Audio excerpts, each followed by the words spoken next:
Boa noite, professor. Pegando o gancho do último vídeo de bastidor, o senhor falava para o grupo o seguinte: adiem a derrota, quanto mais essa derrota for adiada, melhor. E o Bahia chega à marca de 7 triunfos consecutivos e no campeonato estadual, 19 gols marcados. Eu queria que você falasse desse início de temporada e dessa importância desse giro que tem sido feito no elenco. Boa noite. Fico feliz porque a gente vence. Acho que todo mundo vem aqui sempre com questões mais positivas, apesar de, logicamente, ter existido erros dentro do jogo, né? O gol, por exemplo, sofreu um gol de um lateral nosso, de um lateral ofensivo, e nós acabamos... O gol não, né? O pênalti, né? Aquela confusão que o quarto árbitro criaram, né? Mas a gente fica feliz porque vê a cada ano o Bahia se fortalecendo mais, né? Há 2 anos atrás a gente botava o primeiro time para jogar e perdia, ou empatava. No ano passado, perdia, empatava. Esse ano nós tivemos nos 2 primeiros jogos a maioria de garotos e conseguimos vencer. Então é sinal que está havendo progresso desde a categoria de base, o que é importante para hoje ter, por exemplo, Del e Cauê Furquim começando o jogo, depois Caio, Cone e David Matias entrando no jogo, 2 garotos fazendo os 2 primeiros gols, né, do nosso time. A gente fica feliz porque é um sinal de evolução vindo da estrutura da base, subindo para o profissional. Essa é a parte mais legal de tudo isso, desse início de campeonato baiano e também início já de campeonato brasileiro. Boa noite, Rogério. Esqueci alguma coisa? Faltou? Boa noite, Rogério.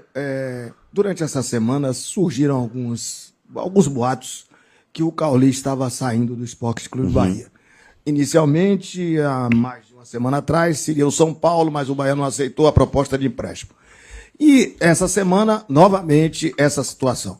O jogador jogou o Bavi, você não relacionou para o jogo contra o Corinthians e não relacionou para hoje. Qual o motivo? O Cauli, eu acredito mesmo que tenha muita gente interessada, porque é um jogador de altíssima qualidade, né?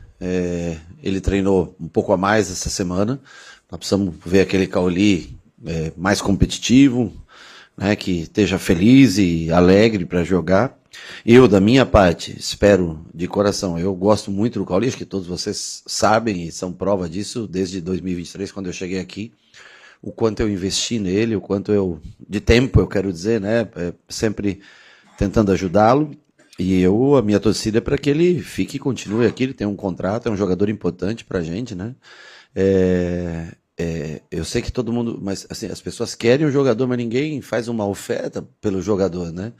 Não tem, ninguém quer pagar um centavo para levar um jogador do calibre dele, então assim, que é impossível de negociá-lo, eu acho que não é impossível, claro, o clube é um investidor e, agora, se não, o que eu gostaria mesmo era que o Cauli estivesse com a gente, ficasse, evoluísse cada vez mais, competisse cada vez mais e pudesse estar nos jogos, essa semana, que ele pudesse estar nos jogos com a gente.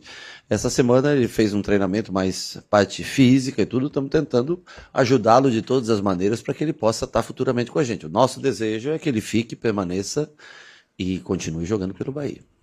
Rogério, boa noite. Queria saber de você sobre o Iago Borducci. Sim. É um jogador que foi bastante questionado, né, desde 2024 para cá.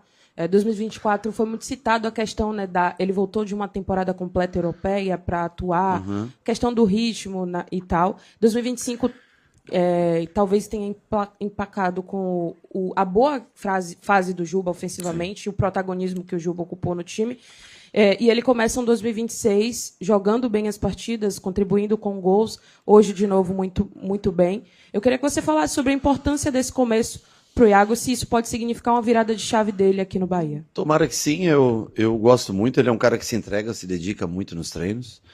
Eu acho até que ele fez um jogo melhor no último que ele jogou do que hoje, mas é um cara que está conseguindo completar os 90 minutos, sempre com entrega, dando bastante amplitude, tem um estilo de jogo um pouco diferente do Juba, né? Um jogador já atacar espaço, o Juba normalmente constrói, às vezes joga por fora, mas muitas das vezes construindo por dentro. É um ativo do clube, o clube trouxe, e nós estamos tentando fazer com que ele melhore a cada jogo, ganhe mais confiança. É importante o torcedor, né, se manifestar, comete erros e acertos, mas eu acho que fisicamente é um jogador mais disponível do que em 2024, como você citou, que ele chega no fim da temporada e já emenda tudo aqui, né? Eu acho que precisa melhorar, pode evoluir, mas é um jogador que compete muito mais e hoje consegue completar os jogos que ele tinha dificuldade antes. Teve lesões que o atrapalharam também, né? Enquanto estiver aqui, vai estar pronto para nos ajudar. Rui Oliveira, que chega mais Salvador e também bate papo notícia e TV Lisvídeo. Caramba, rapaz. A Você produtividade... deve estar ganhando bem, hein, cara? Porra! 3? Porra! 3. Vai lá. A produtividade da base vem forte nesse ano. Qual a possibilidade de utilização cada vez maior desses jogadores no Campeonato Brasileiro? No Campeonato Brasileiro? Eu acho que nós tivemos o Del entrando agora, né, num jogo recente contra o Corinthians fora de casa. Cauê estava relacionado para esse jogo. Não tenho certeza se o David, acho que o David não estava para esse jogo, né? Tivemos participações de garotos entrando no ano passado, esse ano, de acordo com as possibilidades. Se nós pudermos contar com jogadores mais prontos para o Campeonato Brasileiro, nós vamos contar. Se precisar usar os garotos, a base está aí para servir a gente nos momentos que a gente precisa. Eu acho que o Campeonato Baiano é um bom indício para isso, né? Eu acho que hoje, sei lá, no mínimo 6, 7 jogadores eram da base hoje, ou saíram jogando, ou entraram no jogo, né? Deve ser um número ainda maior no próximo final de semana. Devemos ter bem mais jogadores jovens formando time, que vão ganhando experiência. Acho que a vida é assim, né? A gente começa num veículo de comunicação menor, vai subindo, e aí assim também é com o atleta. Vai jogando um campeonato menor, ganhando base, e quando a gente precisar, como é o caso do Del, no último jogo que entrou, fez aí, sei lá, 30 minutos contra o Corinthians e tentou ajudar da melhor maneira possível. Boa noite, Rogério. Tenho percebido nas coletivas que você tem falado muito que quer ser campeão para além de Baiano e Nordeste no Esporte Clube, quer fazer história nesse sentido. E tenho visto também nos bastidores que os jogadores têm reiteradas vezes falando que é uma família, que esse grupo virou uma família. Esses dois detalhes, né, com você tendo um pouco mais de proximidade com eles no dia a dia, te passa uma sensação que esse ano tende a ser muito diferente do que a última temporada? Não, eu sempre tive a mesma proximidade desde o dia que cheguei com eles aqui. E realmente eles são uma família, convivem bem, é um ambiente bom de se trabalhar no dia a dia, tranquilo, calmo, mas precisa ganhar jogo. Precisamos vencer jogos para a gente estar nas disputas, né? Ser campeão não é fácil no nosso país você conseguir alcançar um título nacional. Se fosse tão fácil, talvez teríamos mais títulos nacionais ao longo da história, né? Mas o caminho mostra que tem equipes com maior poder financeiro, outras equipes mais prontas até, mas também não é impossível você sonhar com... Se nós conseguimos competir com o Corinthians, nós temos que tentar competir contra todos, né? Competimos contra ganhou hoje do Flamengo, acho que o Corinthians não ganhou, acabou o jogo, ganhou, foi campeão. Nós conseguimos competir com o Corinthians fora. O que nós temos que ter é mais competitividade sempre. Como foi contra o Corinthians, como foi contra o Vitória no final de semana passado. Nós temos que competir, tentar evoluir, melhorar a qualidade cada vez mais dos atletas, promover jovens, usar a experiência daqueles que podem contribuir, como o caso de um Everton, jogadores mais experientes, mais velhos e que ajudam a gente, e ser competitivo a cada jogo, seja no Brasileiro, Copa pré-Libertadores e logo também entra a Copa do Brasil, começa a entrar no calendário, né? É que agora tá mais tranquilo, que você consegue jogar um jogo de Campeonato Baiano, um jogo mais difícil, então dá mais possibilidade de rodagem ao elenco. Claro que nós temos que analisar cada ponto que vai chegando no campeonato. Acho que o mês de fevereiro ainda é um mês que a gente pode se dar o luxo de fazer uma rodagem grande de jogadores, sem ter uma perda de resultados. E depois aí, logicamente, a gente vê talvez menos jogadores, menos trocas, né, a cada jogo, mas sempre aqueles que se destacam. A vida é assim. Aqui eu sou avaliado todo dia. Eles também são avaliados todos os dias. Eu falo que cada dia, cada jogo, não importa contra quem, é uma oportunidade. A vida dá uma oportunidade para você. E você compra seus minutos. É assim que funciona em todo lugar. Meritocracia.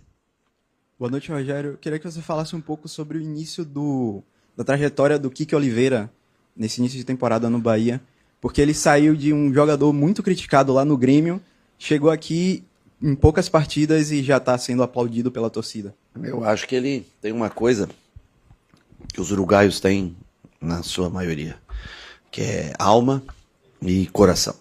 Ele é um cara dedicado, pode ainda não ter encontrado tecnicamente o ponto exato, mas um cara que pressiona, percorre, ajuda os companheiros, não para. Eu acho que ele é um exemplo de caras que conseguem vencer na vida, mesmo não tendo, talvez, não sendo o melhor jogador tecnicamente, mas é um cara que entrega tudo para jogos, especialmente fora de casa, jogos de Copas, que são jogos pesados, né, fora do Brasil. Eu acho, cara, que tem muito para acrescentar, muito para ajudar, que ele seja o espelho para muitos. Às vezes é necessário você ter um espelho para virar, para ter um comprometimento como ele tem, um desejo de jogar como ele tem. Podemos melhorar posicionamento, hoje ele jogou um pouco mais por dentro, não é tanto a dele, né? Quando ele joga por fora, talvez ele tenha um desempenho melhor, mas se todos deixarem tudo em campo como ele deixou, eu acho que ele vai ser um acréscimo através do exemplo para todos aqueles que querem participar desse time. Boa noite, Rogério. Na nossa última conversa no ano passado, eu pedi para você fazer um panorama do último semestre e do ano como um todo e do que faltava. Você falou que faltava jogadores mais combativos, mais físicos. Eu queria saber hoje, passar essa primeira maratona, já estamos em fevereiro, você conseguiu ter sua primeira pré-temporada em casa, perceber jovens talentos que com os últimos Sim. calendários não conseguiu. Essa necessidade já foi sanada com os poucos reforços que tiveram, mas principalmente os jogadores que você conseguiu observar mais de perto? Eu acho que a observação dos jovens foi importante, estar com eles, treiná-los e ver a evolução deles. Eu acho que isso é um ponto importante para o futuro. Eu vejo um Cauê completando jogos de 90 minutos, enfrentando bons marcadores. Gosto muito, acho que é o jogador pronto. Tem uma pena o Juan Pablo, a lesão que vai afastar, só volta provavelmente para o próximo semestre, né? Tem o Del e o Caio, que jogaram como um 9 hoje, né? Quando entraram. O próprio Cone, que também fez esse papel. Hoje, que ainda precisam de amadurecimento, eu acho. O David Martins é um jogador que devam prestar muita atenção, que é um cara que vai subir bastante, acho que tem tudo para virar um grande jogador, se ele tiver concentração, foco, é uma aquisição boa do nosso time. E nós tivemos duas contratações, né, que foi Roman, que é um jogador mais físico, é um jogador de muita competição, não tira o pé em nenhuma bola, divide todas as bolas, tá ainda se ambientando, tá tentando entender mais ou menos como a gente joga, e o Kiki são dois jogadores. Eu acho que fisicamente são dois jogadores privilegiados. Né? Se precisa chegar, sim, nós estamos tentando mais uma ou duas peças para a gente poder dar continuidade. Mas eu acho que mudou bastante também a maneira com que eles estão vendo o jogo. Eu acho que todos estão se entregando mais nesse ano, com mais alma, com mais competitividade, com mais pressão. E caras como o Roman e como o Kiki, eu acho que contagiam na parte de espírito, de luta. Eu acho que eles trazem coisas positivas, agregam muitas coisas ao time. Boa noite, Rogério. Parabéns pelo resultado. Rogério, o Campeonato Baiano tem servido de pré-temporada para a equipe, com aspas, chamada principal, e tem servido de laboratório para jovens talentos descobertos. Você fez questão de estar na beira de campo com eles para poder trabalhar. E esse ano, por ser ano de Copa do Mundo, fornece ao Bahia munição de iniciar o ano com muito ímpeto, com muita vontade, porque vai ter uma segunda pré-temporada, vamos chamar assim, e retorne o segundo turno, com aspas, com mais força. Qual é a porcentagem de satisfação do professor Rogério Ceni, já que existe tantos times com tantas formações táticas e variações táticas, cada time que o senhor monta tem um jeito de jogar? Eu estou muito feliz com eles. Eu me surpreendi relativamente com o que eles apresentaram, especialmente nas duas primeiras rodadas, onde eles tinham o Rezende e Marcos Vitor, mais como referência, né? E o resto eram todos jogadores jovens. Então, assim, não esperava tanto deles nesse começo, não esperava que eles estivessem tão bem. Eles estão treinando desde outubro, se eu não me engano, né? Eu acho que eles acrescentaram muita coisa, começaram a dar novas opções para o time. Claro que eu não sei se são opções que vão se sustentar dentro deste Campeonato Brasileiro, mas que prometem muito ao Bahia, se não no próximo Campeonato Brasileiro, que esses jogadores tenham mais minutos, que a gente gaste menos em salários, que a gente gaste menos em contratações e que eles sejam, já que são os investimentos que foram feitos em categoria de base, tenham cada vez mais minutos. Eu acho que esse é o nosso objetivo. Mas eu estou bem satisfeito com eles, sim, com o Fred, com o David, enfim, os meninos da frente, aqueles que tiveram mais minutos para jogar, e outros também. O caso do Cone, por exemplo, fez 2 treinos só com a gente e conseguiu cumprir relativamente bem, né? Pouco tempo de treinamento, e conseguiu cumprir bem o que se propôs. O senhor tinha falado há um tempo de um top 5 de jogadores De um o quê? De um top 5 Top de 5. jogadores mais jovens que podem aparecer mais no Sim. Brasileirão. E um que já participou de alguns jogos pelo Bahia, mas que tem aparecido menos, é Jota, não entrou em campo hoje. Ele tem alguma perspectiva para esse ano? Como é que tá a situação dele no Bahia? Eu já falei, acho que sobre o Jota aqui numa pergunta, né? Ele teve uma lesão no jogo contra o Bahia de Feira, né? Saiu, sei lá, com 20, 30 minutos, eu não lembro exatamente daquele jogo. Ficou 2 jogos fora, se recuperando por lesão, e hoje não esteve no jogo passado, quando estava o grupo mais completo, que foi o clássico, né? E para esse jogo ele já teve relacionado. Eu observo ele todos os dias no treinamento, assim como o David e todos os outros garotos. Eu vejo assim sempre, falo com o Cadu sobre isso, de dar sempre uma prioridade para aqueles jogadores mais jovens, que quando não estão com o profissional possam estar jogando no sub-20, né? O exemplo do David Martins, né? Porque ajuda muita gente, porque eles trabalham ou não são relacionados, vão jogar no sub-20. Se a gente vê eles trabalhando e vê jogando, né, dentro do nosso clube. O Jota já estourou essa idade, mas é um jogador que, se nos treinos mostrar, agora nós temos no domingo que vem, ele provavelmente estará dentro dessa relação de jogadores, ou deve jogar, ou entrar durante o jogo. Ele com essa lesão perdeu uns dias parado no departamento médico, caiu um pouquinho a parte física, mas a gente espera que ele volte nos treinamentos para continuar sendo relacionado e também ter minutos dentro do campo de jogo. Sene, me permita 2 perguntas, Claro. uma Pode fazer uma, sobre eu o respondo, jogo depois faz outra. e a outra sobre uma matéria que está sendo elaborada pela rede. A primeira, você chega hoje a 7 resultados positivos, né, no início. Eu estava pesquisando aqui sua carreira, sua trajetória como treinador, e lá em 2020, pelo Fortaleza, você chegou a 6 vitórias consecutivas. Você fala muito em adiar a derrota.